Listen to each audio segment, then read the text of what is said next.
2024 gave us some truly ridiculous box office bombs, so I'm kind of surprised there's only one movie from the last year on the list of the biggest box office flops ever.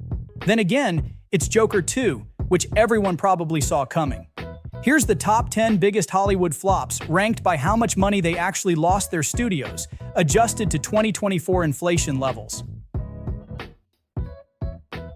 Director Peter Berg, who later found success with Mark Wahlberg in movies like Lone Survivor and Patriots Day, stepped into an already shaky project when he signed on for Battleship. Based on the classic board game, the movie follows a crew of U.S. Navy officers fighting off an alien invasion. The film came with a bloated budget that plenty of analysts questioned from the start. Turns out, they were right to worry. Battleship opened in second place at the box office, behind the third weekend of The Avengers, Marvel's first billion-dollar juggernaut back in 2012. By the time the dust settled, Battleship had reportedly lost Universal nearly $200 million, proving that not even aliens could compete with the MCU. Following the billion-dollar success and Oscar-winning acclaim of the 2019 Joker, Todd Phillips' sequel was always going to face sky-high expectations. But even with Lady Gaga and Joaquin Phoenix's combined star power, the movie barely managed to scrape together a third of the original's opening box office. The timing couldn't be worse for Warner Brothers either. They're probably feeling the sting even more, given that the DC Extended Universe has already been in freefall for a while now, and yet Quentin Tarantino loves it. Like, really loves it. "I really liked it. Tremendously," he said. Tarantino also had a theory. Todd Phillips made this movie as the Joker. "He's spending the studio's money like the Joker would," Tarantino said. "He's saying fuck you to them, to the audience, to Hollywood, to Warner Brothers, to everyone." Don Hall, the director behind Disney's Big Hero 6, couldn't replicate that success with his animated sci-fi adventure Strange World. The movie follows the Clade family, a group of explorers on a mission to save the miracle plant that powers their home world. It got off to a rough start, opening on Thanksgiving weekend in 2022 and landing behind Black Panther: Wakanda Forever, which was already in its third week. Strange World only pulled in $18 million that weekend, and things didn't get any better. Disney also pulled the movie from release in 20 countries because it featured their first queer lead character, and they didn't want to risk censorship in certain foreign markets.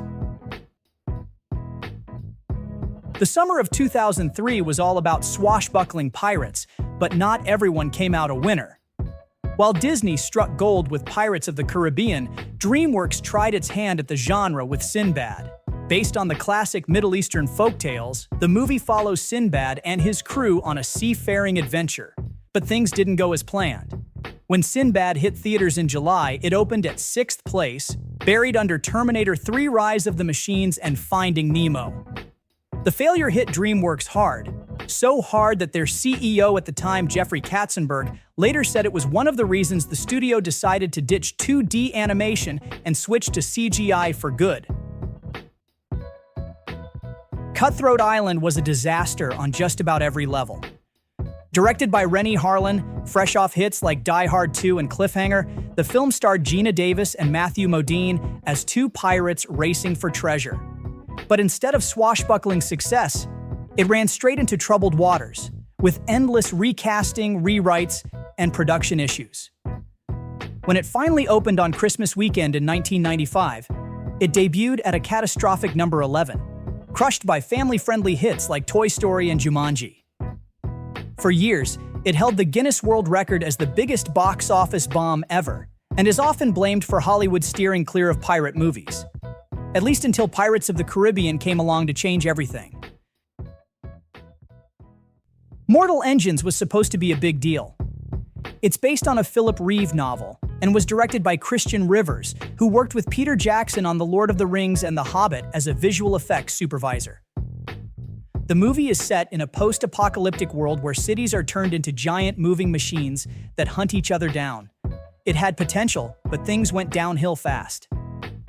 When it opened in December 2018, it came in 5th at the box office, way behind hits like Spider-Man Into the Spider-Verse and Ralph Breaks the Internet. Then it got worse. A 77% drop in its second weekend, one of the biggest collapses ever for a blockbuster. By the time its US run ended, it hadn't even made $16 million. At the same time, John McTiernan was having decent success with his remake of the Thomas Crown Affair. He released The 13th Warrior, and it bombed hard. The movie follows Ahmad ibn Fadlan, a fictionalized version of a real 10th century traveler from Baghdad, as he meets Vikings and characters loosely based on Beowulf. Some people say it was groundbreaking for featuring a Muslim hero in a Hollywood blockbuster. But back in 1999, nobody cared. Critics didn't like it, audiences didn't show up, and it became the biggest box office disaster of the year. It flopped so badly that Omar Sharif, who starred in it, was so upset he actually quit acting for a while. For over 15 years, Marvel ruled the box office. It's the highest-grossing film franchise ever, and it basically rewrote the rules for Hollywood blockbusters. But now superhero fatigue is setting in, and adding a ton of Disney Plus shows hasn't helped.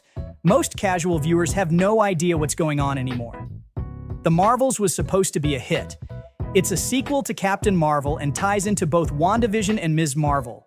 Instead, it ended up being the worst-performing Marvel movie ever. It didn't even make its budget back, which almost never happens with Marvel. People are now pointing to it as proof that the franchise is struggling after Endgame. After Pirates of the Caribbean and Rango, Gore Verbinski tried his luck with another big-budget adventure, this time tackling The Lone Ranger. It had Armie Hammer as the Lone Ranger and Johnny Depp as Tonto, teaming up to stop a cannibalistic outlaw in the 1860s. Depp had high hopes for the role, saying he wanted to move away from stereotypes. "This film's a great opportunity to chip away a little bit at the Tonto cliché," he said at the time. But Depp's role was one of the reasons critics tore it apart. In the end, The Lone Ranger got crushed by Despicable Me 2 at the box office. By the time it came out, big-budget westerns like Wild Wild West, Jonah Hex, and Cowboys and Aliens had already proven audiences weren't interested, but Hollywood didn't seem to get the memo. John Carter is still the biggest box office bomb ever, even though Hollywood keeps trying to outdo it with ridiculous spending.